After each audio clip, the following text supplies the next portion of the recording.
വിശുദ്ധരോടൊപ്പം March 13 വിശുദ്ധ എവുഫ്രാസിയ.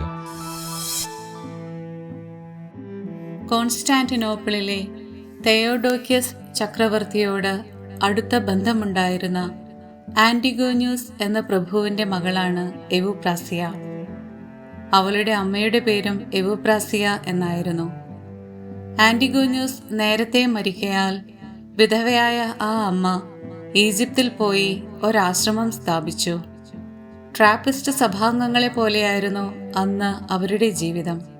ആ ആശ്രമവാസികളിൽ 130 പേരും ഭക്ഷിച്ചിരുന്നത് സസ്യങ്ങളും പയറുവർഗ്ഗങ്ങളുമാണ്. 7 വയസ്സുള്ളപ്പോൾ തന്നെ എവുപ്രാസിയ അമ്മയോട് ഈ ആശ്രമത്തിൽ തന്നെ ചേർക്കണമെന്ന് ആവശ്യപ്പെട്ടു. അമ്മ തൻ്റെ മകളെ ക്രിസ്തുനാഥന്റെ തിരുസ്വരൂപത്തിന്റെ മുൻപിലേക്ക് ആനയിച്ചുകൊണ്ട് പറഞ്ഞു: കർത്താവായ യേശുവേ, അങ്ങയുടെ സംരക്ഷണത്തിൽ ഈ കുഞ്ഞിനെ സ്വീകരിക്കുക. അങ്ങയെ മാത്രമേ അവൾ സ്നേഹിക്കുകയും അന്വേഷിക്കുകയും ചെയ്യുന്നുള്ളൂ.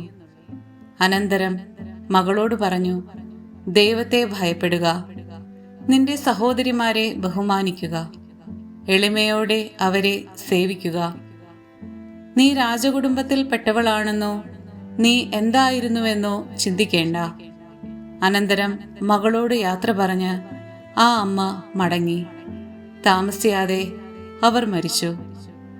ഈ വിവരമറിഞ്ഞ ചക്രവർത്തി എവുപ്രാസിയയോട് മടങ്ങി വരുവാനും ഒരു സെനറ്ററെ വിവാഹം കഴിക്കുവാനും ഉപദേശിച്ചു. ക്രിസ്തുവിനോട് താൻ നിത്യകന്യകാത്വം വാഗ്ദാനം ചെയ്തു കഴിഞ്ഞിരിക്കുന്നതാണെന്നും തൻ്റെ സ്വത്ത് ദരിദ്രർക്ക് നൽകുവാനും തൻ്റെ അടിമകളെയെല്ലാം സ്വതന്ത്രരാക്കാനും തനിക്കു വേണ്ടി പ്രാർത്ഥിക്കുവാനും ആവശ്യപ്പെട്ടുകൊണ്ട് എവുപ്രാസിയ മറുപടി നൽകി. എവുപ്രാസിയ തൻ്റെ സഹോദരിമാർക്ക് എളിമയുടെയും ശാന്തതയുടെയും ഉപവിയുടെയും ഉത്തമ മാതൃകയായിരുന്നു. എന്തെങ്കിലും പരീക്ഷ ഉണ്ടായാൽ ഉടനെ അത് സുപ്പീരിയറിന് വെളിപ്പെടുത്തും.